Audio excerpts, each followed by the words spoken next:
Hola, hola chicos y chicas. Bueno, me agrada mucho trabajar en esta presente semana con ustedes, dada la consideración de que la asignatura de biología está inmersa en la presente guía de trabajo en el proyecto 2 en la semana del 7 al 11 de septiembre. Por lo tanto, yo como el docente de biología del tercero del BGU voy a indicarles acerca de esta asignatura y las actividades que tienen para la presente semana. Aquí en la actividad 1 tenemos el tema principal, que es el origen de la vida, la evolución y las leyes que rigen la naturaleza.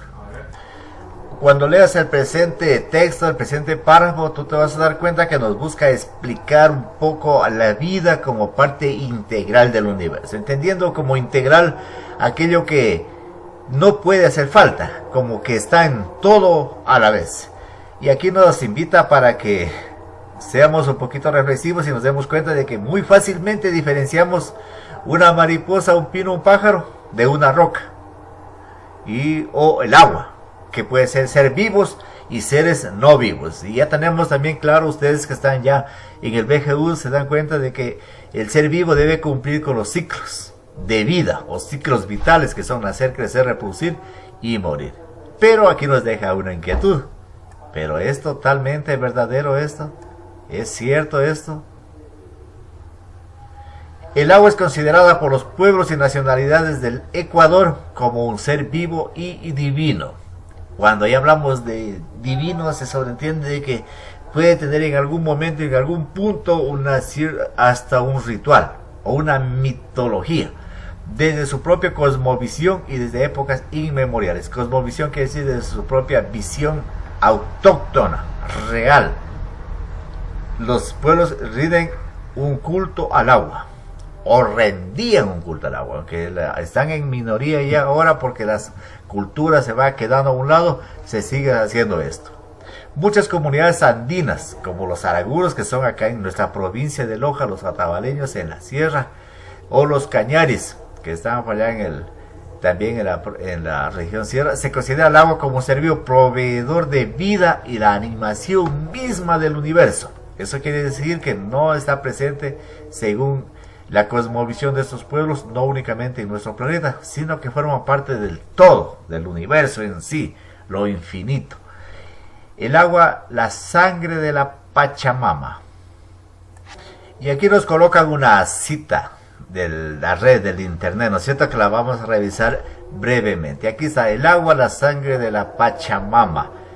El simbolismo que se da del agua varía según la cultura, porque existen denominadores comunes que son mantenidos y que deben ser necesariamente respetados. Aquí te invito para que puedas revisar tú también estos enlaces y puedes tener una idea un poco más clara. El agua es considerada por los pueblos y nacionales de Ecuador un ser vivo y divino.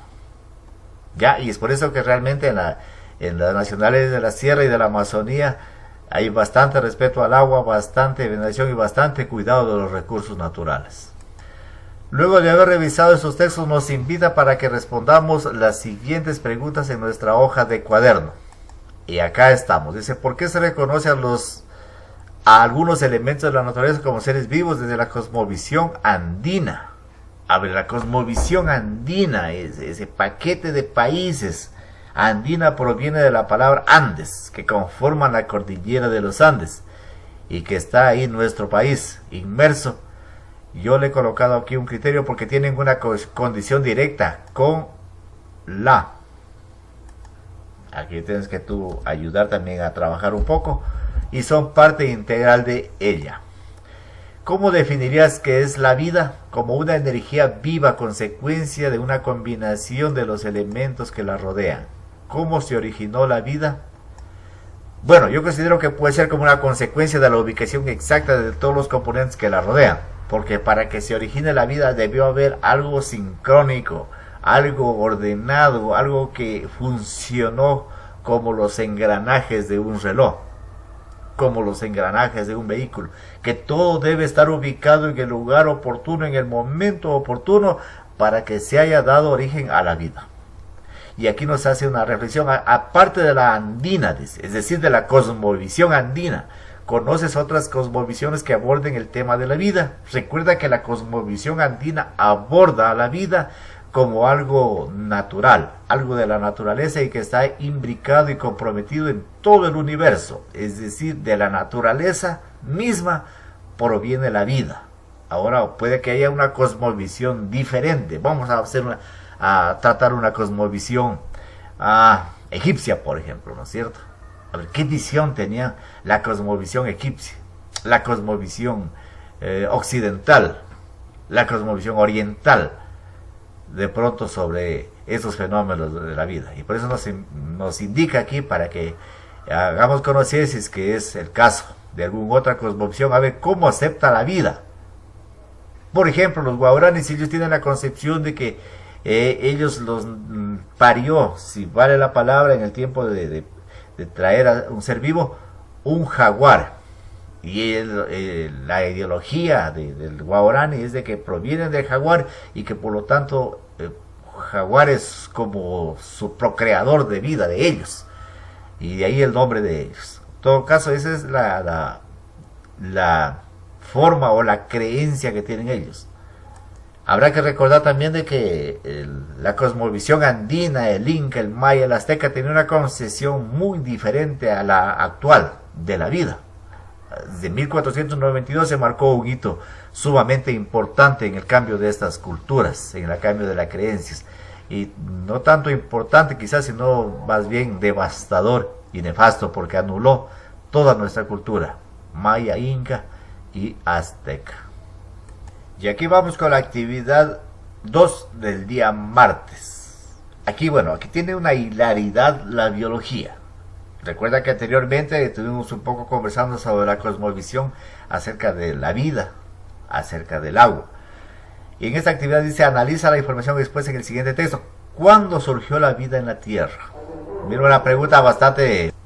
indistintamente de lo que podamos tener de creencia, ¿no es cierto? Aquí la ciencia nos va a dar un poco de luces acerca de esta profesión o del profesional del geólogo que se dedica a estudiar la Tierra en sus diversos procesos, en donde nos indica ya de alrededor de 4.500 millones de años en cosas como aproximadas.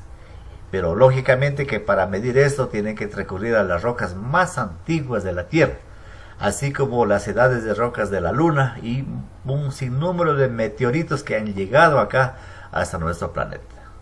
Este tipo de estudios es lo que empiezan a generar mucha información para que la ciencia, el científico pueda crear ciencia, crear teoría.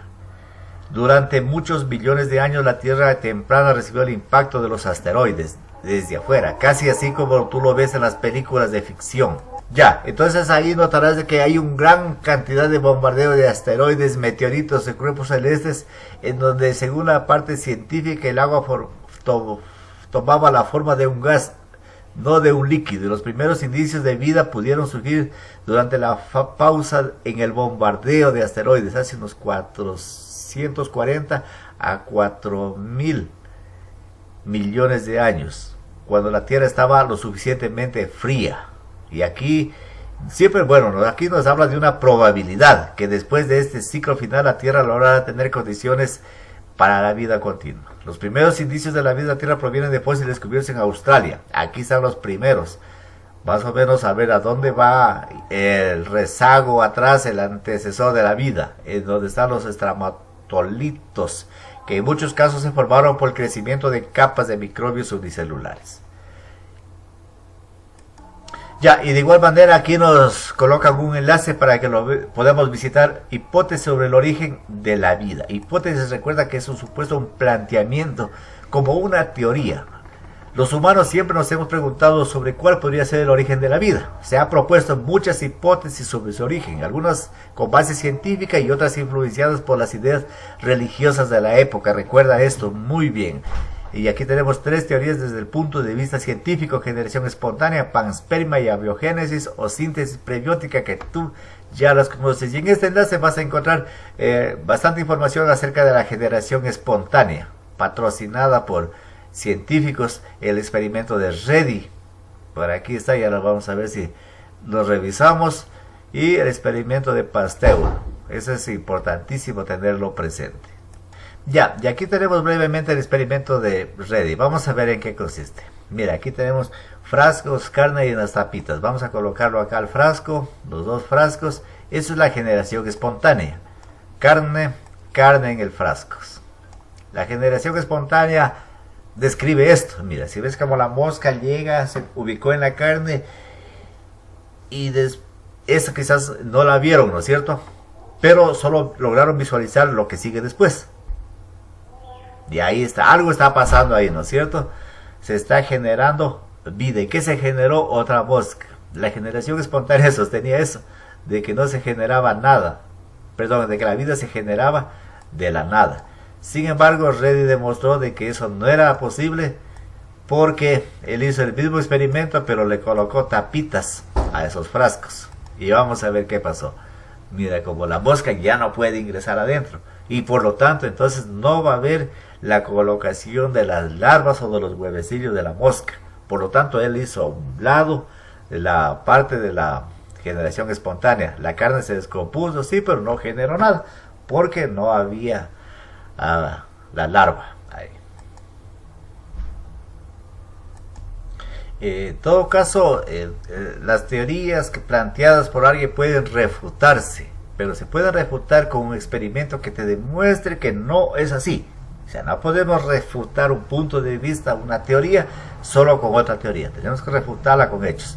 Y a partir de esto, se toma en cuenta la información del texto anterior para elaborar un gráfico que representa las condiciones de la Tierra primitiva y la evidencia de las formas de vida que fueron encontradas. Entonces aquí nos vamos a... ¿Dónde estamos por acá? Aquí estamos. Y aquí tengo un dibujo más o menos de cómo yo creo de que pudo haber sido la Tierra en sus primeros inicios, en sus primeras temporadas, en donde había volcanes, había fuego, había descargas eléctricas, había tormentas eléctricas, había agua hirviente, muchos vapores calientes, pero por acá había originándose, estaba formándose la vida. Bueno, y debemos seguir considerando aquí, seguimos con el siguiente texto en la guía de trabajo que tú tienes, en tu casita, que es la guía del ministerio, en donde nos hace cita aquí 3 científicos, Oparin, Haldane y por aquí está Miller, ya, en donde nos comienza ya a proponer la lectura acerca de las teorías que proponen el origen de la vida. Y aquí aparece la evolución química gradual de Oparin. Pensaba que la Tierra tenía una atmósfera reductora, es decir, con muy poca concentración de oxígeno.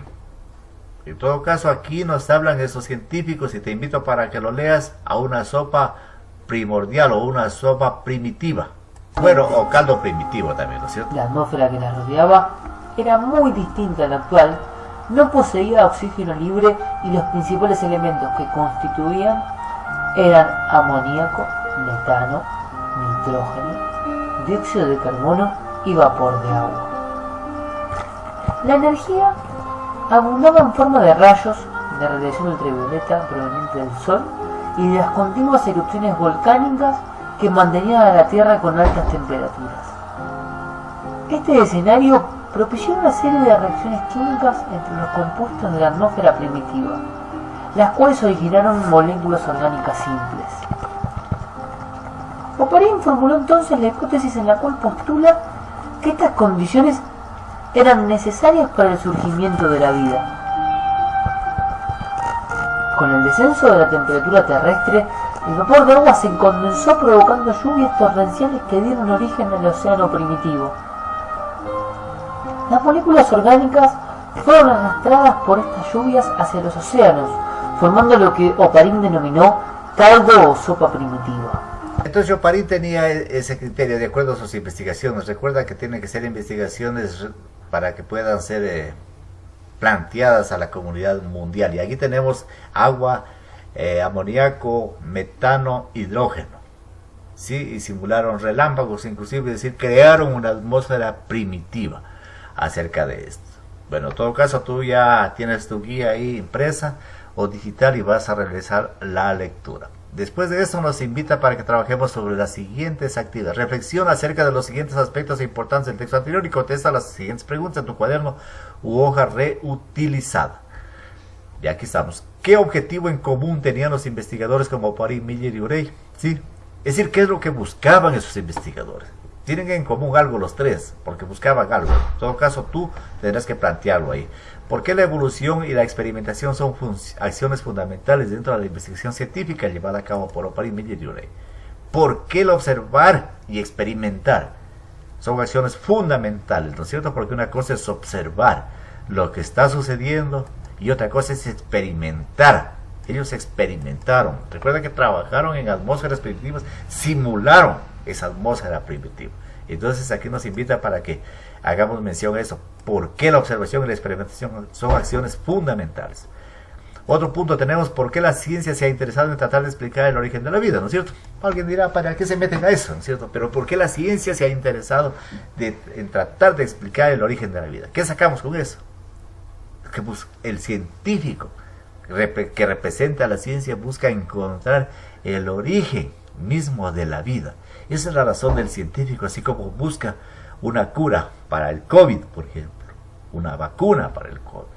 Y debe de buscar también en dónde apareció ese COVID, cómo fue generado, ¿no es cierto? Que esa información no nos llegue a nosotros, pero es el interés grande de la ciencia. ¿Por qué existe la necesidad de recrear los fenómenos físicos? Nos dice aquí. ¿Por qué existe la necesidad de recrearlos? Es que es la única forma, ¿no es cierto?, de poder saber de que las cosas se presentaron como se las imagina. Entonces debe recrearse necesariamente el ambiente primitivo, el ambiente ideal, para poder de ahí sacar las propias conclusiones. ¿Qué materiales probablemente utilizaron? ¿No es cierto? Y ya cuando realizamos el texto, ya nos hace mención a lo que utilizaron, ¿no es cierto? Algunos gases, de ley que utilizaron ambientes cerrados, ¿no es cierto? Aumentadores de calor, aumentadores de viento, materiales que hagan descargas eléctricas. Ahí vas a colocar tú. ¿Conoces alguna investigación que se desarrolla en la actualidad de gran relevancia para la humanidad? ¿Conoces alguna investigación que se desarrolla en la actualidad de gran relevancia para la humanidad? Bueno, puede ser, ¿no es cierto?, de que haya la posibilidad de que si es que hay agua en la luna, ¿no es cierto? Puede ser una investigación muy a fondo y muy buena. Si es que hay indicios de vida en Marte, ¿no es cierto? Si es que es posible crear una biosfera flotante. Por ahí andan algunas investigaciones. Sin embargo, tú tienes acceso a la red y puedes encontrar algunas hermosas. ¿Cuáles o cuáles? Ahí puedes colocarlas. Acá arriba vas a colocar sí, conozco o no. Eso ya depende de tu criterio. Ya, y aquí a continuación los invita para que revisemos la página 23 y 24 del texto de biología de primer año. Aquí estamos en texto de biología, página 23 y 24. Y aquí está hablándonos sobre el método científico, así que te invitamos para que lo puedas revisar tú. Entiendo de que esta hoja ha sido anexa para aquellos estudiantes que no tienen el libro. Y aquí nos habla del proceso del método científico. Al resto de las demás ciencias naturales como la química y la física, pretende encontrar una explicación sobre cómo y por qué se dan distintos procesos en la naturaleza. Y aquí están todos los pasos que desarrolla el método científico para poder llegar a las conclusiones. Mira que aquí están las conclusiones. Obtenerlas a partir de hipótesis confirmadas. Es decir, plantea la hipótesis y después se va digámosle como a comprobar la hipótesis a través de la experimentación de diferentes procesos, diferentes modelos, ¿ya? Entonces en la página 23 y 24 nos hace mención a esto, al método científico, para llegar a conclusiones científicas. Ya, de igual manera nos indica aquí que en la página 82 de este mismo libro ya vamos a encontrar una explicación del método científico. Notarás aquí que estos investigadores están experimentando y han experimentado para llegar a conclusiones muy importantes y muy valederas.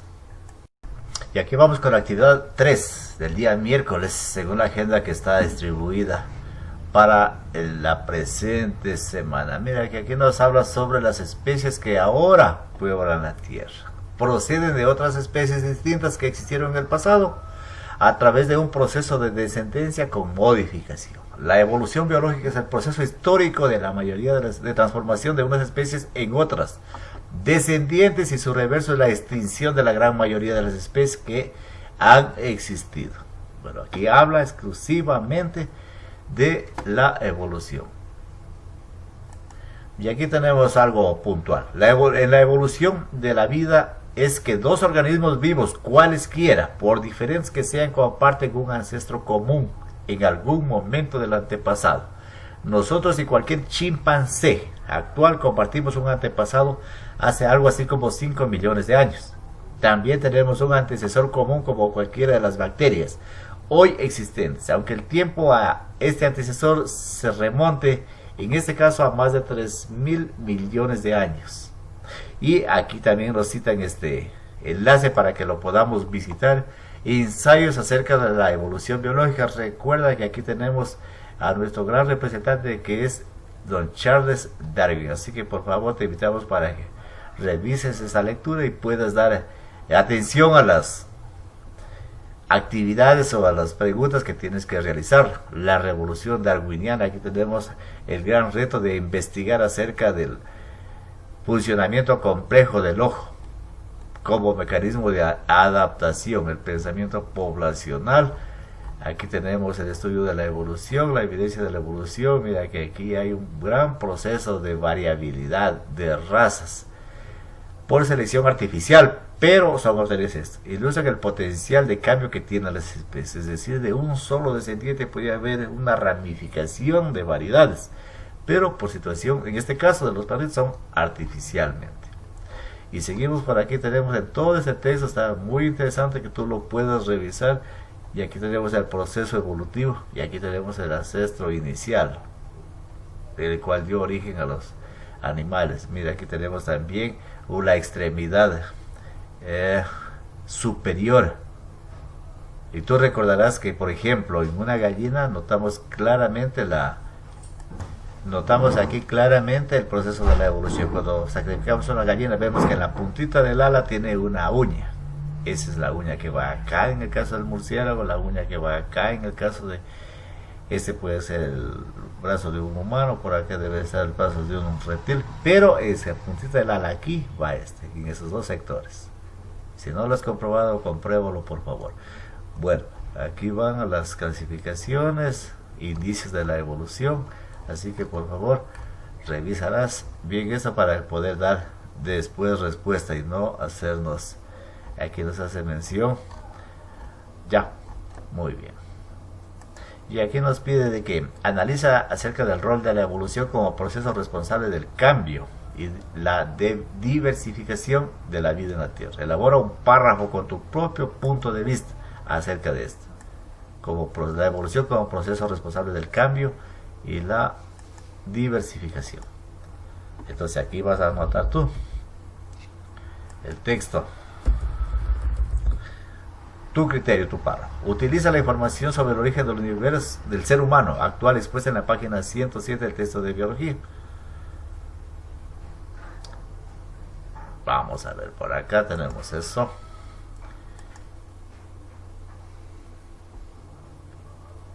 Ya. Por aquí están las comparaciones que tienen el ADN. Sí, esto te ocupará principalmente el texto de biología. No el texto integrado, sino el texto de biología, el normal. Bueno, aquí nos hace mención a lo que está planteándose acá.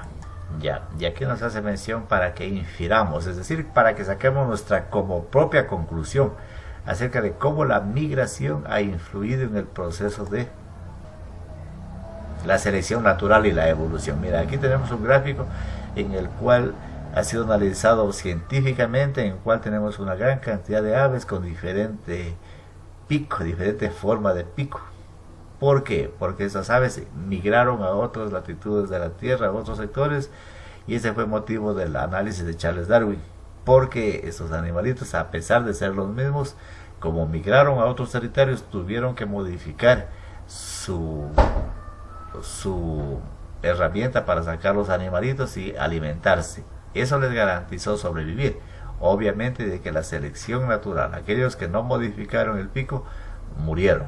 Y ahí se plasma y se asienta y se agarra muy bien la teoría de don Charles Darwin.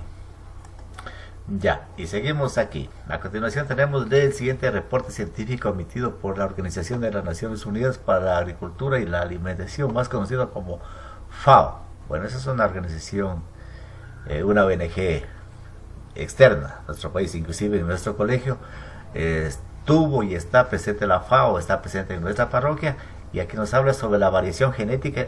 Es la materia prima a partir de la cual las diversas poblaciones de una especie se adaptan a los cambios en su medio ambiente. Nuevas variaciones genéticas surgen en el seno de poblaciones a partir de las mutaciones espontáneas de un gen o por inmigración de individuos de poblaciones distintas genéticamente. Formas alternativas de un gen particular son llamados alelos. El número y abundancia relativa de los alelos en una población es una medida de su variación genética, a menudo llamada heterocigosidad. La variación genética es una medida de la capacidad de una población para adaptarse a cambios o presiones medioambientales y por lo tanto de sobrevivir. Aquí tenemos la fuente del estudio sobre la preservación de recursos genéticos. ¿Y qué hace la FAO por aquí? Vamos a ver. Principios generales de la preservación de los recursos genéticos. Ya, aquí tenemos bastante que leer y es un texto muy bonito, porque la FAO, de una u otra manera, como se lo indicaba al inicio, es la Organización de las Naciones Unidas que está velando por la agricultura y la alimentación. Entonces viene la modificación genética para la producción, para generar alimentos en mayor cantidad y mejor calidad, para que la humanidad no sufra de hambruna, no tenga escasez de alimentos. Entonces responde las siguientes preguntas en tu cuaderno. Dice: ¿qué relación tiene la variación con la selección natural y la evolución? ¿Por qué esta situación es beneficiosa para el campo de la alimentación? Entonces acá tendrás que, por favor, colocar tú esas respuestas aquí en tu cuaderno. ¿Qué relación tiene la variación? Mira, variedades es una cosa, y la selección natural y la evolución es una cosa diferente. Entonces aquí te invitamos para que trabajes, pongas todo tu potencial. Después, lógicamente que tienes que leer los textos que se están citando. Si no los lees, entonces no vas a encontrar por dónde tienes que hacer la respuesta. ¿Por qué esta situación es beneficiosa para el campo de la alimentación? Te lo terminaba justamente de indicar. Ya. Bueno, en todo caso, estudiantes, esa es la explicación de la guía, son los textos que tú tienes que guiarte. Con eso no necesitas más tutorial. El día que nos veamos en la reunión, posiblemente busquemos preguntas hacia ti sobre las cosas que te he explicado y sobre la guía que tú debes haber desarrollado. Un gusto, quédate en casa.